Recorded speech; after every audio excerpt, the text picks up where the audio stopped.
오늘도 즐겁게 하나님께 예배해요. 예수님을 사랑하는 어린이들 장유 호산나 유치부. 샬롬! 사랑하는 장유 호산나 교회 유치부 친구들, 한 주간도 잘 지냈나요? 오늘은 너무나 아쉽게도 코로나가 많이 심해져서 교회에서 함께 예배 드릴 수 없게 되었어요. 하지만 우리 친구들 집에서도 영상으로 예배 잘 드리고 한 주간 동안 건강하고 씩씩하게 잘 지내다가 우리 다음 주에 꼭 만나요. 약속! 그럼 오늘 말씀 이야기 한번 시작해 볼게요. 말씀 이야기 제목을 함께 읽어봐요. 우리는 빛의 자녀예요. 잘했어요. 장호는 엄마와 놀이터에 놀러 왔어요. 엄마가 다시 데리러 오실 때까지만 놀기로 약속을 하고 장호는 놀이터에서 재밌게 놀았어요. 그리고 일을 마치고 오신 어머니가 이제 집에 가야지 라고 하셨는데 장호는 어떻게 하나요? 나 집에 가지 않을 거야. 나 더 놀고 싶어. 라고 떼를 쓰고 있어요. 장호를 본 엄마의 마음은 어떨까요? 맞아요. 너무 화가 나기도 하고 속상하기도 하셨을 거예요. 그렇다면 어떻게 해야 엄마의 마음이 기쁠까요? 맞아요. 장호가 엄마와 한 약속을 지키고 집으로 기쁘게 돌아갔다면 엄마가 엄청 기뻐하셨을 거예요. 우리 친구들은 언제 엄마가 기뻐하시나요? 어떤 친구들은 갖고 놀던 장난감을 정리를 잘 했을 때 엄마가 기뻐하셨을 수도 있고요. 또 엄마의 말씀을 잘 들었을 때 엄마가 너무나 기뻐하셨을 때도 있을 거예요. 그리고 어떤 친구는 동생과 사이좋게 지냈을 때, 그리고 어떤 친구는 엄마에게 안아주거나 사랑한다고 말했을 때 엄마가 기뻐하셨을 때도 있을 거예요.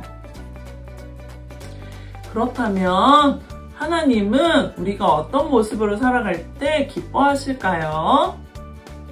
오늘 말씀을 통해서 함께 알아봐요. 오늘 말씀을 함께 읽어봐요. 이전에는 여러분도 어둠 가운데 있었으나 이제는 주님 안에서 빛 가운데 살아갑니다. 그러므로 빛에 속한 자녀답게 사십시오. 에베소서 5장 8절 말씀. 아멘. 어느 날 바울은 에베소 교회 사람들에게 편지를 썼어요. 뭐라고 썼을까요? 바울은 첫 번째로 이렇게 말했어요.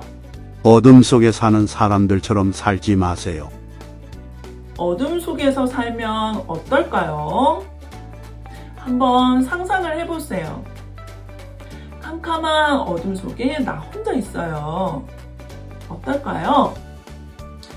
그리고 다음 그림처럼 눈을 가린 채로 혼자 걸어가고 있어요. 어떤 기분일까요? 어떤 친구들은 아무것도 보이지 않아서 넘어지고 부딪힐까봐 겁나요.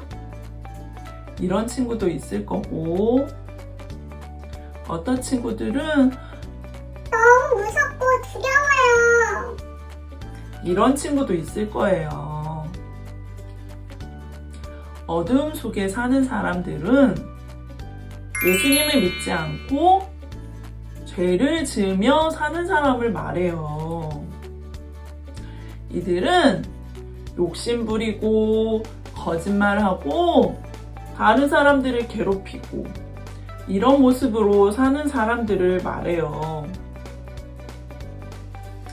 그리고는 벌을 받게 될까봐 자신의 죄를 꽁꽁 숨기고 두려워하면서 살아가요.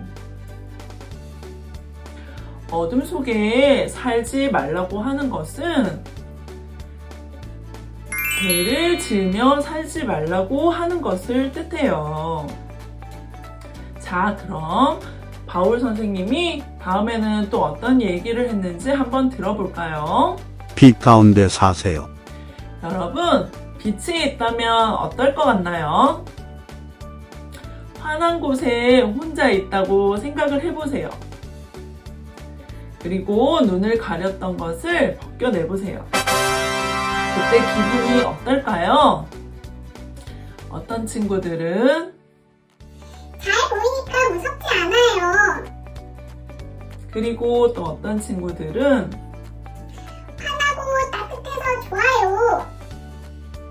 그리고 또 어떤 친구들은 우리를 무섭게 만드는 어둠이 없어서 마음이 편하네요. 라고 생각하는 친구들도 있을 거예요. 이렇게 빛 가운데 사는 사람들은 예수님을 믿고 하나님의 자녀가 된 사람들을 말해요. 이들은 자신을 두렵게 하는 죄를 버리고 하나님이 기뻐하시는 모습으로 살아가요. 예수님을 믿는 하나님의 자녀들을 빛의 자녀라고도 말해요. 빛의 자녀들은 거짓말을 하지 않아요. 그리고 친구를 잘 도와주기도 하고 동생과 싸우지 않고 동생에게 양보도 잘해요. 예수님을 믿는 우리는 모두 빛의 자녀예요. 빛의 자녀는 하나님이 어떻게 하는 것을 기뻐하시는지 늘 생각하며 살아가요. 자, 그럼 간사님이 문제를 낼 테니까 한번 맞춰보세요. 다음 중에서 빛의 자녀의 모습을 가진 친구는 어떤 친구인지 한번 우리 맞춰볼까요? 첫 번째 문제예요. 길을 가고 있는데 어떤 친구가 돌에 걸려 넘어졌어요. 이럴 때 빛의 자녀는 어떻게 행동해야 할까요? 첫 번째, 친구를 그냥 모른 척하고 그냥 간다. 두 번째, 달려가서 친구를 일으켜주고 도와준다. 정답이 뭐죠? 맞아요. 2번이에요. 빛의 자녀는 친구가 어려운 일을 당했을 때 친절하게 다가가서 도와줘요.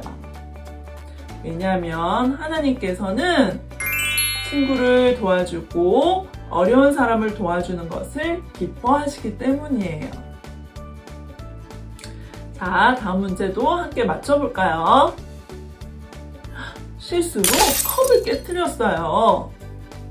빛의 자녀는 어떻게 해야 할까요? 첫 번째, 엄마에게 혼날 것 같으니까 엄마 내가 안 했어요 라고 거짓말을 한다.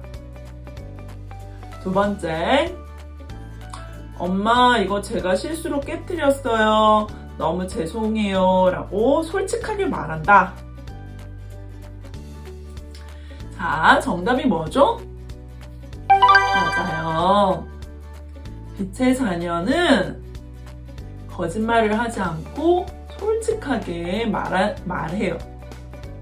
왜냐하면 하나님께서는 거짓말하는 것을 싫어하시기 때문이에요. 자, 다음 문제예요. 동생이 내 장난감을 가지고 놀고 있어요. 빛의 자녀는 어떻게 해야 할까요? 첫 번째, 내 장난감을 양보하고 동생과 같이 가지고 논다. 두 번째, 이건 내 거야. 너는 갖고 놀지 마. 라고 말하며 뺏는다. 자, 정답이 뭔가요? 맞아요. 빛의 자녀는 욕심을 내지 않고 양보를 잘해요. 왜냐하면 하나님은 욕심 부리는 것을 싫어하시고 나누고 양보하는 것을 기뻐하시기 때문이에요. 우리 친구들 모두 맞췄죠? 우리는 모두 빛의 자녀예요.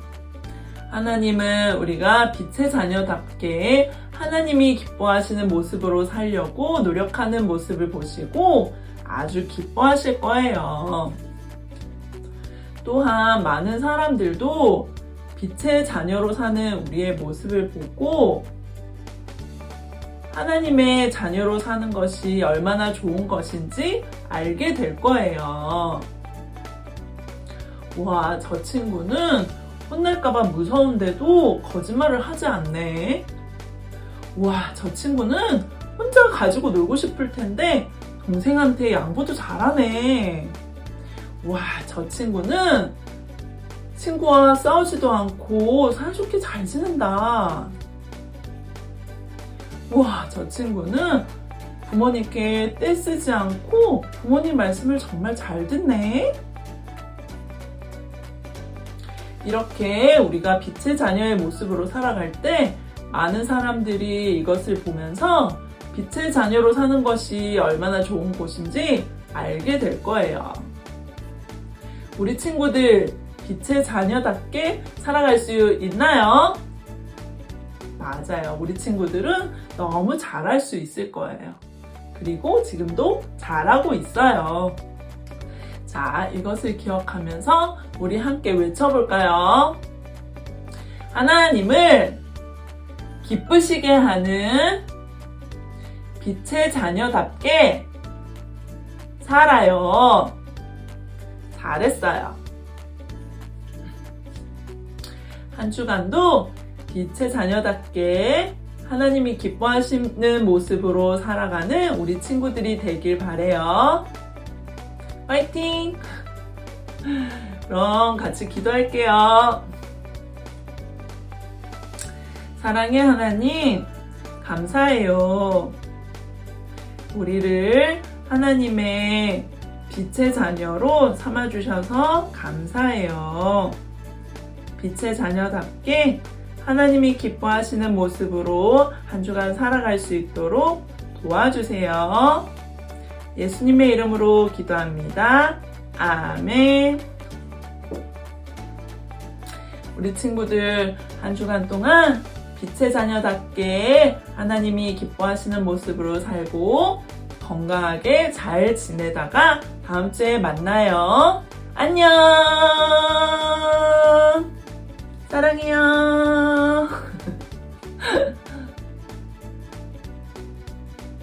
2월 27일 유치부 광고입니다. 지난주에 정성껏 드린 선교헌금은 우리 교회에서 후원하는 선교사님들을 위해 귀하게 사용할게요. 고마워요. 8살 친구들의 수료 예배는 3월 6일에 해요. 3월 13일부터 초등부로 갈 거예요.